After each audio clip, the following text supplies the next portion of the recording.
في حضور الأخ قائد الثورة، أعلنت اليوم الوفود المشاركة في المفاوضات بين الحكومة السودانية وتنظيم الأسود الحرة بشرق السودان، أعلنت عن الاتفاق الذي توصلت إليه في ختام هذه المفاوضات، والتي جرت برعايته في طرابلس يومي 24 و25 من شهر الكانون الجاري.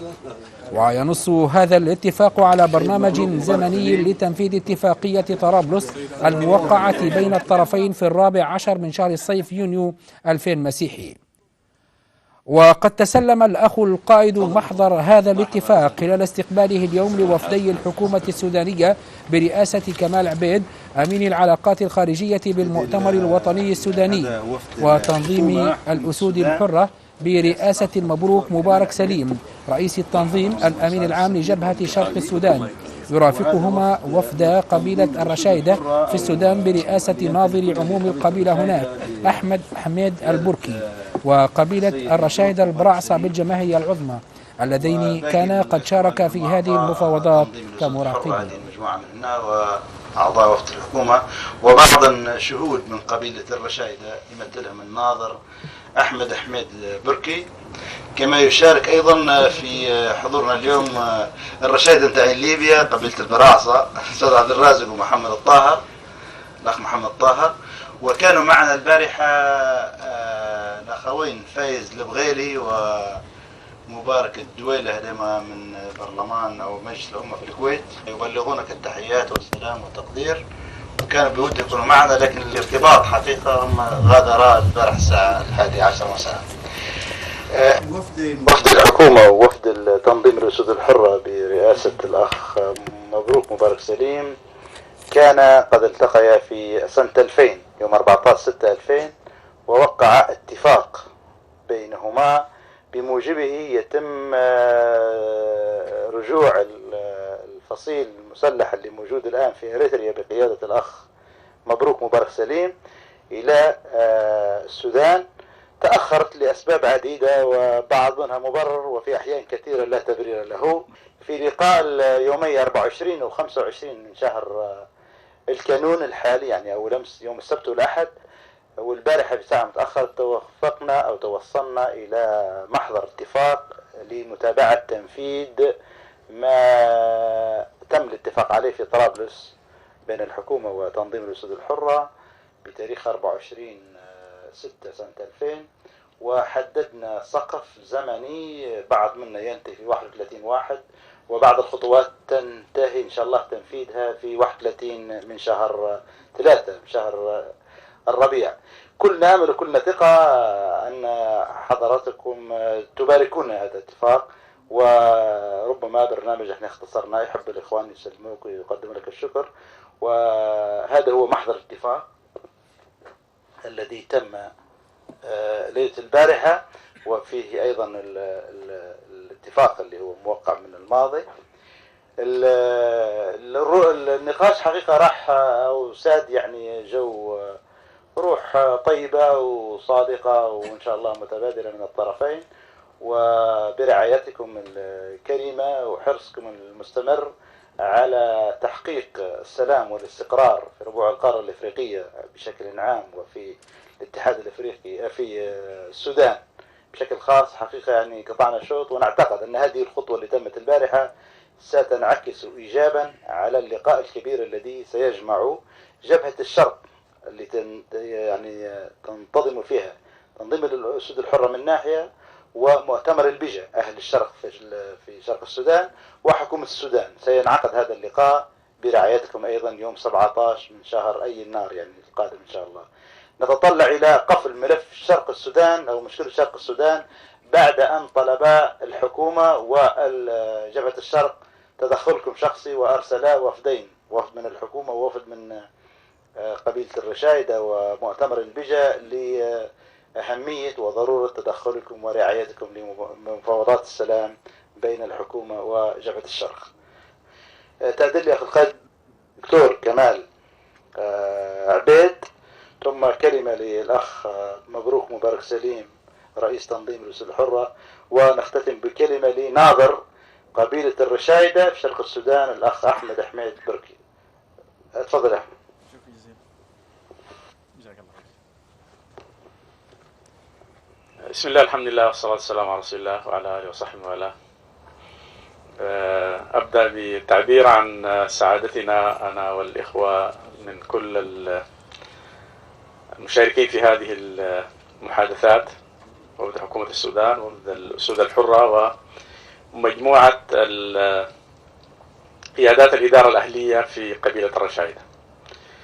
ومصدر السعادة أننا يعني برعاية كريمة من سيادتكم ومتابعة لصيقة لمسناها خلال التحضير لهذا اللقاء وأثناء انعقاد اللقاء. وأنا قلت للإخوة أمس شاركت في عدد من المفاوضات، ولكن لم تتح لي فرصة أن أشعر بسعادة غامرة بأن توصلنا إلى نتيجة بمثل هذه السرعة.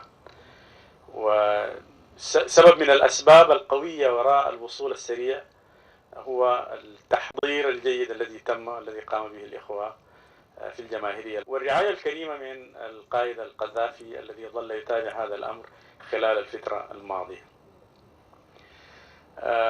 أنا قلت لأخ سليمان أن الوسيط دائما يكون عنده أثر كبير جدا في الوصول إلى النتيجة النهائية، والمواصفات الأساسية للوسيط أن يكون مقبولا من الطرفين وأن يكون محايدا في إعطاء الملاحظات والنظرة للقضايا المختلف عليها من قبل الطرفين المتخاصمين.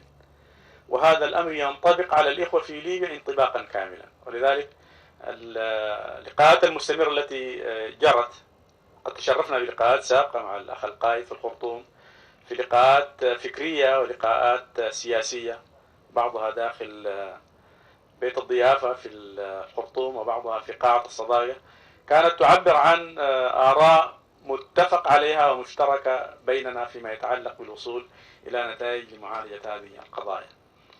الإخوة في تنظيم الأسود الحرة كانوا متعاونين جدا للوصول إلى هذه النتائج، وهذا الذي سهل إمكانية أن نوقع الاتفاقية بالأمس.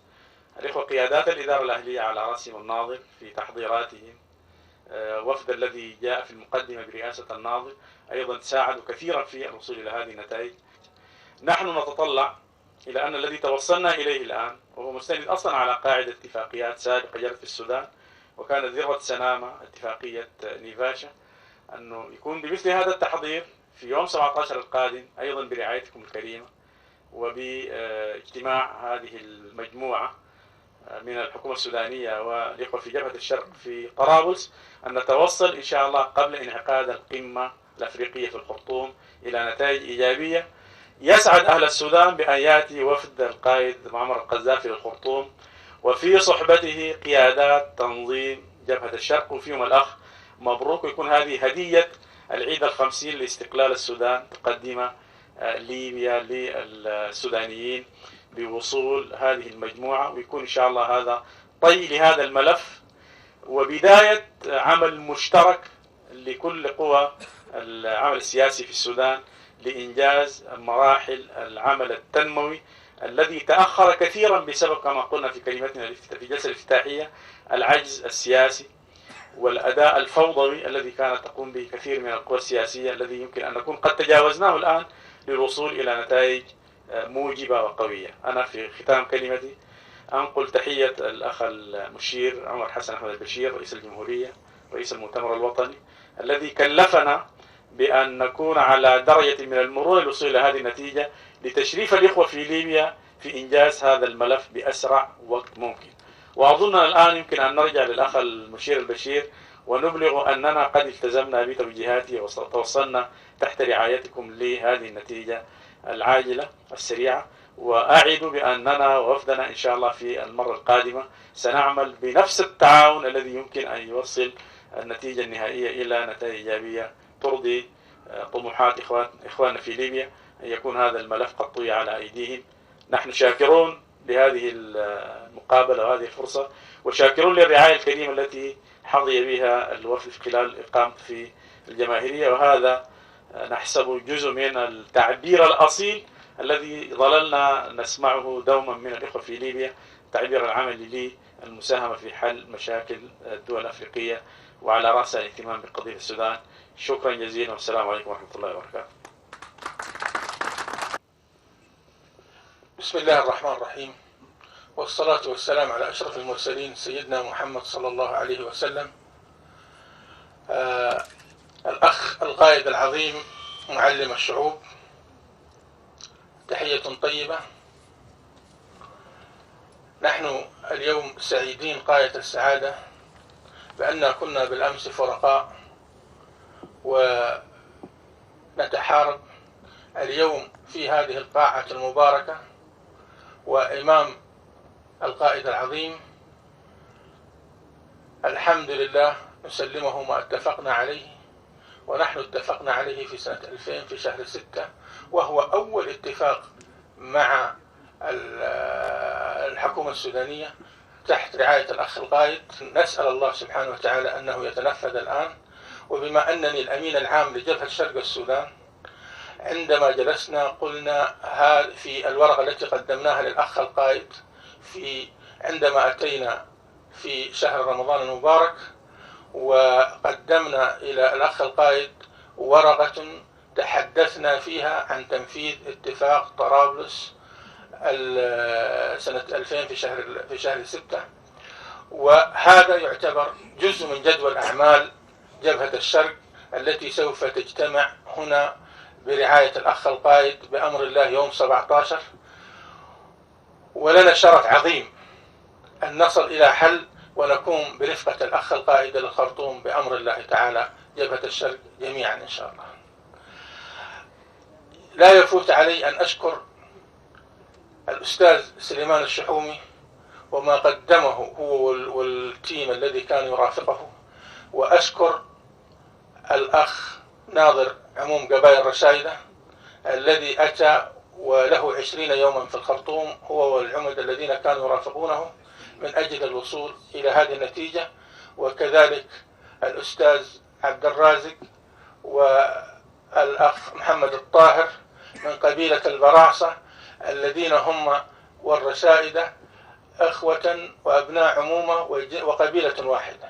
شرف لنا أن قبيلة الرشائدة تعتبر القائد هو القائد الملهم لها، وكذلك شعب ليبيا عندما كانت وأراد الغرب والإمبريالية أن يطمسوا هذا القائد لم يقدروا، وعندما هاجموه ب70 طائرة إرادة الله كانت أقوى من إرادتهم لكي يكون معينا للشعب الأفريقي ولوحدته وليقود هذه الوحدة وليعلم الشعوب بفكره العظيم.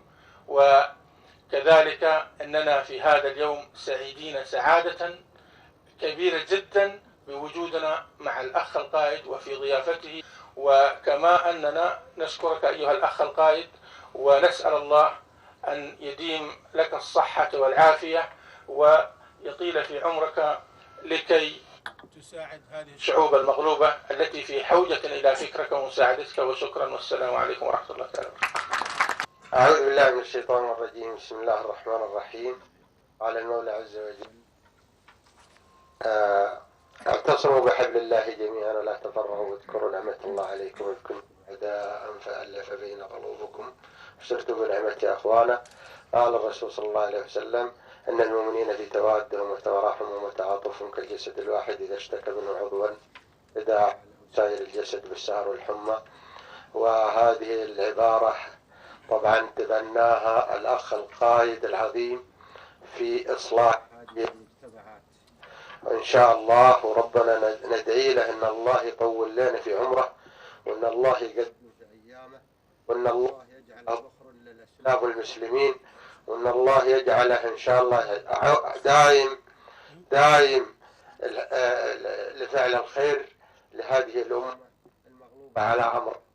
الحقيقة نحن سعداء اليوم بهذا الحضور الكريم، وأن في هذه الفترة وأنا أخذت في طرابلس الحمد لله قرابة 20 يوما على ضيافة أخواني وأهلي في الجماهيرية، وعلى رأسهم السيد القائد، وسعدنا باللقاء الطيب، اللقاءات الطيبة، وسعدنا بكرم الضيافة الذي يتمثل في العربي الأصيل، في الأصول العربية الحقيقية اللي ما فيها لبس ولا فيها قش، ونحمد الله على ذلك، ونسأل الله الدوام النعمة لطرابلس وأهل طرابلس وبقيادة أخونا القائد العظيم.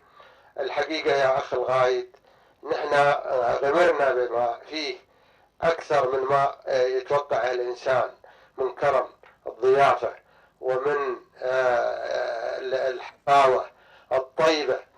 والحقيقة نحن في فترة التفاوض الحقيقة سعدنا بالفهم الكبير والعقل الواسع الممتد من عقلية الأخ الغايد المعلم للشعوب، ووصلنا لهذه النتيجة بفضل توجيهاتك وبفضل رأيك الكبير الذي إن شاء الله يدوم علينا ويدوم عزة إن شاء الله. أخي، أشكر الأخوة الذين قاموا على ضيافتنا في هذه المرحلة الأولى، أخونا الأستاذ سليمان وأخونا الأستاذ رافع ورفاقهم الكرام الذين ما برحوا عنا ولا غابوا عنا لحظة إلا وما احتجنا لرؤيته إلا لقيناهم أمامنا. الشكر أوصله لأخواني وبني عمومتي أبناء البراعصة، الأخ عبد الرازق والأخ محمد الطاهر على اجتهادهم العظيم، وكانوا لنا سندا وعونا وكانوا عضدا لنا، وبرايهم الكبير الذي ممتد من راي معلم الشعوب السيد الغايد. أشكر أخواني في الوفد السوداني وعلى رأسهم الأخ كمال عبيد الذين هم إن شاء الله قدوة لأهلنا في السودان. أخي الغايد، نشكر ونكرر شكرنا لك يا عظيم الشان لحفاوتك واهتمامك بقضايا هذا الشعب وقضايا افريقيا والامه العربيه، وخصوصا قضايانا في قضايا السودان وبالاخص شرق السودان الذي هو يعني في امس الحاجه لوقفتكم العظيمه. الشكر جزيل لك يا اخ الغايد، واكرر ان الله يطيل لنا في عمرك، وان الله يمد في ايامك، وان الله يعينك لفعل الخير لأمتك، وجزاك الله خير، والسلام عليكم ورحمة الله وبركاته. وخلال هذا اللقاء حيا الأخ القائد هذه الوفود معربا عن سعادته بالاستعداد الحقيقي والصادق من إخواننا السودانيين لمراجعة مواقفهم السابقة، راجيا أن تكون هذه اللقاءات لقاءات جادة وحاسمة ونهائية. ونبه الأخ القائد إلى ما يجري من تحريك للنعرات بقصد تفتيت العرب وتفتيت إفريقيا حتى تبقى ضعيفة دائما وعرضة لنهب ثرواتها وخيراتها. وقال: القوى المعادية تحرك في هذه النعرات قصد تفتيت العرب وبعدين تفتيت حتى أفريقيا، ويجب تنشب حرب أهلية في أفريقيا بين القبائل، يعني أشياء يعني بادية هذه يبغوا يغربوا أفريقيا في حرب قبلية باش تبقى دائما ضعيفة، وهم ينهبوا ثرواتها. نحن نلتهي بالحرب الأهلية فيما بيننا، وهم ينهبوا بالماس والذهب والبترول واليورانيوم والحديد والنحاس والإنتاج الزراعي وعليه اللي هم عاوزين ينهبوه، وإحنا لاهيين في محاربة بعضنا. هم طبعا محتاجين لمنجم ومحتاجين لحديقة خلفية، محتاجين لسوق استهلاكي فقط وما ينتجوا، يدافع عن مصالح شعوبهم، واحنا منساقين وراء هذه المؤامرة المعادية لأفريقيا. ممكن في البداية الواحد ما كانش منتبه، لكن الآن نكون مغفلين إذا ما انتبهنا، واعتقد نحن وصلنا الآن لهذه الدرجة الحمد لله أن انتبهنا واستيقظنا وعرفنا أن في مؤامرة خطيرة قد نساهم فيها بدون ما نعلم لمصلحة قوى معادية للسودانيين كلهم، البجة ولا الرشايدة ولا الشرق ولا الغرب ولا الجنوب ولا كله، يعني مؤامرة تستهدف أفريقيا كلها، يريدون لها أن تتفتت تغرق في حروب قبلية. احنا ضد بعضنا لا يمكن احنا لا فارقة عن صوت ميثاق منظمة الأمم الأفريقية ولا كتبناه في قانون التأسيسي للاتحاد الأفريقي، ممنوع الاغتيالات، ممنوع أن الأفريقي يقتل أفريقي. وفعلا يجب يكون محرم أن أفريقي يقتل أفريقي مهما كان من البانتو ولا من الزولو ولا من العرب ولا من غيرهم. يجب يكون محرم أفريقي يقتل أفريقي. مو ناقصنا قتل، احنا يقتل فينا الاستعمار، كل دول الاستعمار جت وقتلتنا وبهدلتنا واعتبرتنا عبيد، اعتبرتنا حيوانات، وشغلونا في السفن والقوا بينا في المحيط وشغلونا بالصخرة، نساهم حتى احنا نقتل بعضنا. افريقي ممنوع، محرم ان يقتل افريقي. بالك انت عربي يقتل عربي وسوداني يقتل سوداني، هذه شيء من المحرمات يجب تكون. ما في احنا اسود لما يجي استعمار تحولوا الى اسود وقاتلوا في الصحراء وفي الغابة وفي كل. اما ضد بعضنا هذا يجب يكون محرم. وأكد الأخ القائد على أهمية هذا الاتفاق الذي تم التوصل إليه، مشددا على ضرورة الالتزام به وعدم نقضه، وقال: وهذا اللي وصلت له يعني شيء يستحق التثمين والتقدير، لكن أرجو أن يكون يعني عهد مضبوط. يعني أنتم وقعتوا وتكلمتوا، يبقى عيب إذا كان احنا نقضنا كلمتنا وتكلمنا كلام وفعلنا فعل غير مخالف لكلامنا. ما أعتقدش أنتم من هؤلاء، أنتم ناس يعني حرار وشراف وعندكم عهد وميثاق وكلمة. وبعدين المسألة ما هي سرية، يعني أنتم أمام الشعب الليبي وأمام الشعوب الأخرى، والكلام اللي ينحط في الإذاعات ويتابعوا فيه، وأنتم تعهدتوا ووقعتوا وأعلنتوا، وتنقض العهد مثلا لا سمح الله قدام العالم، ما عادش ننال الاحترام.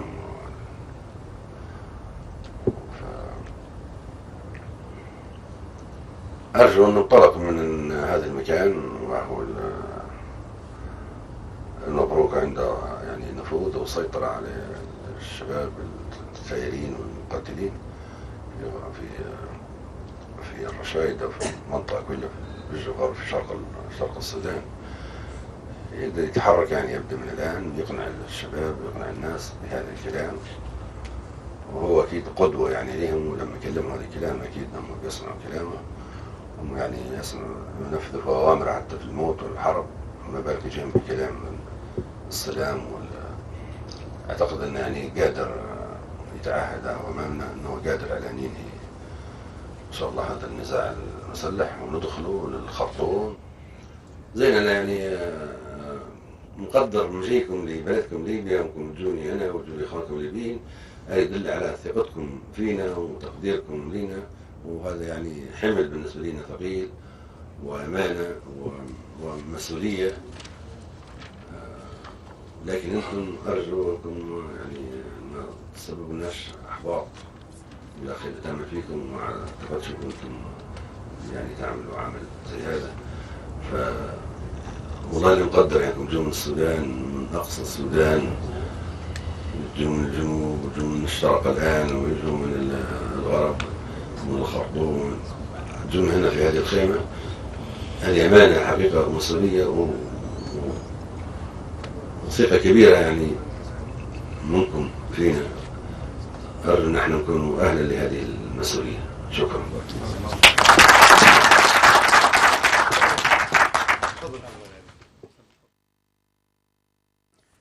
عقد الأخ قائد الثورة رئيس مجلس رئاسة اتحاد المغرب العربي والعقيد أعلي ولد محمد فال رئيس المجلس العسكري للعدالة والديمقراطية في موريتانيا لقاء الليلة الماضية استكمل فيه الموضوعات التي كانت محل استعراضهما في لقائهما يوم أمس الأول.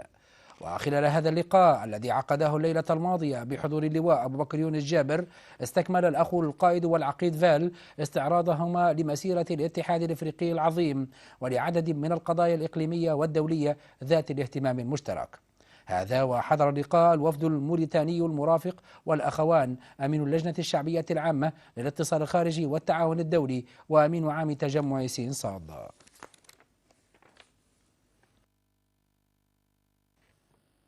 عقدت أمانة مؤتمر الشعب العام صباح اليوم بطرابلس اجتماعها العادي العشرين لهذا العام 1373 من وفاة الرسول.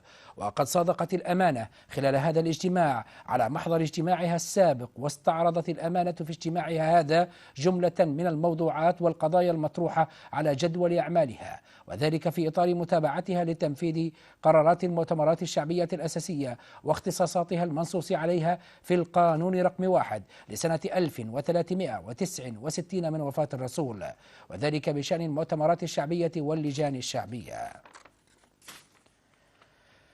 أدى الإخوة آمين وأعضاء اللجنة الشعبية بالمكتب الشعبي الليبي في فنزويلا اليمين القانونية صباح اليوم أمام أمانة مؤتمر الشعب العام، وذلك استنادا لنص المادة 9 من القانون رقم 2 لسنة 1369 من وفاة الرسول بشأن تنظيم العمل السياسي والقنصلي.